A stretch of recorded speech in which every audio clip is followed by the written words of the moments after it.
એટલે જેને ભણવું હોય, જેને કંઈ યાદ રાખવું હોય, એની માટે એકાગ્ર મન હોવું જોઈએ.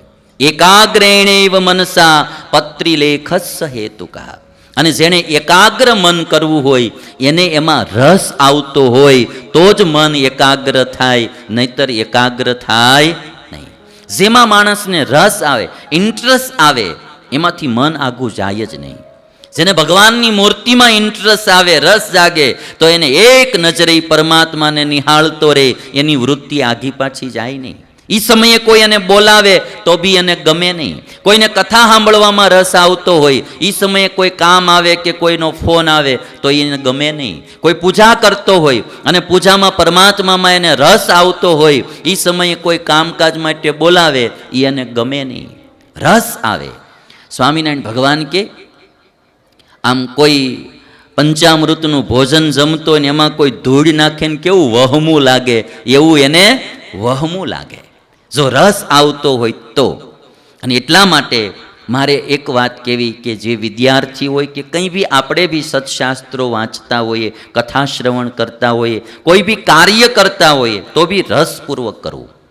જે કામ કરતા હો તમને એમાંથી રસ આવવો જોઈએ. તમે કંટાળો આવતો હોય ને કામ કરો, એ કામમાં કોઈ દી હરખું થાય નહીં. બહેનોને રસોઈમાં રસ આવવો જોઈએ તો રસોઈ સારી થાય. જો એમાં રસ ન આવતો હોય ને પરાણે પરાણે કરવી પડતી હોય તો હરખા વઘાર થાય જ નહીં. હા, એ હરખો વઘાર કોઈ દી ન થાય. રસ આવે માણાને એટલે પછી વાત જ જુદી છે. અને મારું તો એવું માનવું છે કે જેને રસ આવે ને એની જિંદગી આનંદમય થઈ જતી હોય. એને કેમ સમય પસાર થાય ને એ ખબર જ નથી પડતી. આ માણસો આત્મઘાત કરી લેશે શું કરવા? એનું જીવન આખું નિરસ થઈ ગયું હોય ત્યારે. જો એને ક્યાંકથી ને રસ આવતો હોય તો એ માણસ મરવા કોઈ દી તૈયાર થાય જ નહીં. મરવું કોઈને સારું લાગતું જ નથી, ગમતું જ નથી. જ્યારે હાવ નિરસ થઈ ગયું હોય એનું જીવન, કોઈ જગ્યાએથી સુખનું ચિહ્ન એને ન દેખાતું હોય, એટલે પછી માણસને મરવાનું મન થતું હોય.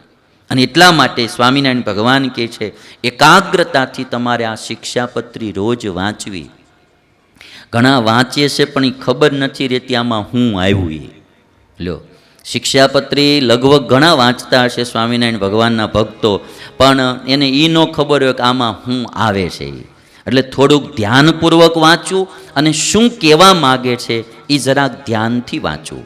અને હવે સ્વામિનારાયણ ભગવાન જે પાયાની વાત કરે છે અહીંયા, યે પાલયંતિ મનુજાહ સત્શાસ્ત્ર પ્રતિપાદિતાન સદાચારાન સદા તેત્ર પરત્ર ચ મહાસુખાઃ તાનુલ્લંઘ્યાત્ર વર્તન્તે યે તુ સ્વૈરં કુબુદ્ધયઃ તહિહામુત્ર ચ મહલ લભંતે કષ્ટમેવ હિ.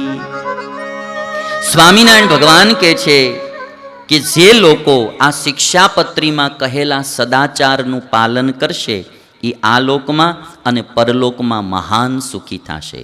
યે પાલયંતિ મનુજાહ સત્શાસ્ત્ર પ્રતિપાદિતાન સદાચારાન સદા તેત્ર પરત્ર ચ મહાસુખાઃ. જે આ શિક્ષાપત્રીમાં કહેલા સદાચારોનું પાલન કરશે એ આ લોકમાં અને પરલોકમાં મહાન સુખી થાય. જેણે સુખી થવું હોય ને એણે શિક્ષાપત્રી પાળવી. આમાં મહારાજે એવું નહીં કહ્યું કે આ પાળે ને ઓલો પાળે. આમાં તો મનુજાહ શબ્દ વાપર્યો છે. મનુમાંથી ઉત્પન્ન થયેલા જે લોકો એને મનુજ કહેવામાં આવે, મનુષ્ય કહેવામાં આવે. જે મનુષ્ય આ શિક્ષાપત્રી પ્રમાણે રહેશે એ આ લોકમાં પરલોકમાં સુખી થશે.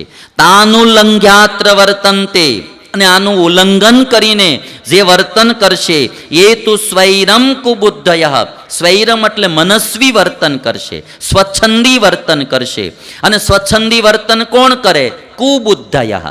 જેની કુબુદ્ધિ જાગી હોય એ માણસ પોતાના મનમાં આવે એમ જીવન જીવશે, શાસ્ત્રોના નિયમ પ્રમાણે નહીં જીવે. તે ઇહામુત્ર ચ મહલ લભંતે કષ્ટમેવ હિ. તે આ લોકમાં અને પરલોકમાં મહાન કષ્ટને પામશે. સ્વામિનારાયણ ભગવાને આશીર્વાદે દીધો છે ને આમાં શ્રાપે દીધો છે. અને મને તમને સ્વતંત્ર મૂક્યા છે. જે ધર્મ પાળશે એ આ લોકમાં ને પરલોકમાં સુખી થાય, અને જે અધર્મ કરશે એ આ લોકમાં ને પરલોકમાં દુઃખી થશે. સદાચાર એટલે ધર્મ, અને સદાચાર નહીં પાળવું એનું નામ અધર્મ.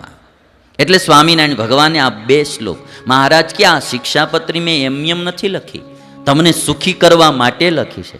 તમે જો આ પ્રમાણે રહેશો તો આ લોકમાં ને પરલોકમાં સુખી થશો. અને ધર્મ જે પાળે એ આ લોકમાં સુખી થાય, પરલોકમાં સુખી થાય. ધર્મનું ઉલ્લંઘન કરે એ આ લોકમાં ને પરલોકમાં દુઃખી થાય. અને એટલા માટે તમે બધા, આપણે બધા જો વિચાર કરીએ તો ખ્યાલ આવશે કે કર્મની ગતિ છે ને એ આખી ન્યારી છે. આ કૃષ્ણ ભગવાને એમ કીધું, ગહના કર્મણો ગતિ. કર્મ એટલે શું? ધર્મનું પાલન, ધર્મનું અપાલન. હા, એટલે કર્મ સારું કરવું, કર્મ મોડું કરવું. સારું કર્મ એનું નામ સદાચાર, અને મોડું કર્મ એનું નામ દુરાચાર. આ બેયના ફળ વેલા મોડા આવે ને આવે. અને એટલા માટે કર્મ વહેલું મોડું બધાને ભોગવું. વહેલું મોડું થાય, હા વહેલું મોડું જરૂર થાય, પણ ભોગવવું પડે. એટલે સ્વામિનારાયણ ભગવાને આ શિક્ષાપત્રીમાં એમ કીધું કે જે સદાચાર ને ધર્મનું પાલન કરશે એ સુખી થશે, જે લોપશે એ દુઃખી થશે. હવે આપણે જો સુખી થવું હોય તો આના પ્રમાણે પાલન કરવું. કર્મ કા લેખ મીટે ના ભાઈ. આ એક પ્રદીપ કુમારનું ગીત છે, અને તમે બધા જાણો છો કે કર્મ છે ને ભાઈ, વહેલું મોડું પણ એનું ફળ આપે. તમે બધા ખેડૂત છો લગભગ, તમે બધા જાણતા હો કે બાજરીનો પાક 2.5-3 મહિને આવી જતો હોય, માંડવીનો 3-3.5 મહિને આવી જતો હોય, અમુક પાક બહુ વહેલા આવી જતા હોય, મગ છે, અડદ છે, અમુક છે થોડા મોડા આવતા હોય. શેરડીનો પાક 1 વર્ષે આવે, એને 12 મહિના લાગે શેરડીને પાકતા. અને ચંદનનું વૃક્ષ હોય એને પાકતા 50 વર્ષ લાગે ભાઈ. 50 વર્ષે પણ એ પાક આવે છે, ત્યારે ચંદનમાં સુગંધ બેહે.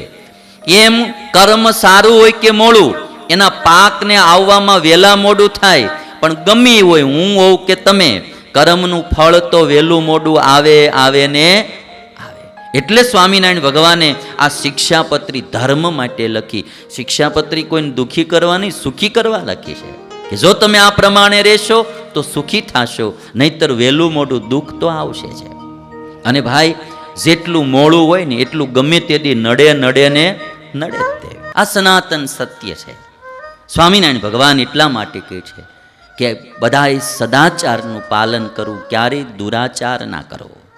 વહેલું મોડું એનું ફળ આવે ને આવે. વાવતા હોય તે દી ન ખબર પડે, લણવા ટાણી ખબર પડે કે હું વાવ્યું તું. એ વાવતા હોય ત્યારે તો તમે બાજરો વાવો, ઘઉં, એ કોઈને ન ખબર હોય તમે હું વાવ્યું, પણ એ ઉગીને આવે ને બારું ત્યારે ખબર પડે કે આણે હું વાવ્યું તું. એમ કર્મ છે બે જ પ્રકારના છે, પાપ અને પુણ્ય. આપણે પાપ વાવીએ છીએ જીવનમાં કે પુણ્ય વાવીએ છીએ એ કોઈને ખબર નહીં પડે, પણ જ્યારે એના ફળ આવશે, લાણી આવશે, ત્યારે ખબર પડશે કે મારું વવાઈ ગયું લાગે છે કાંઈક.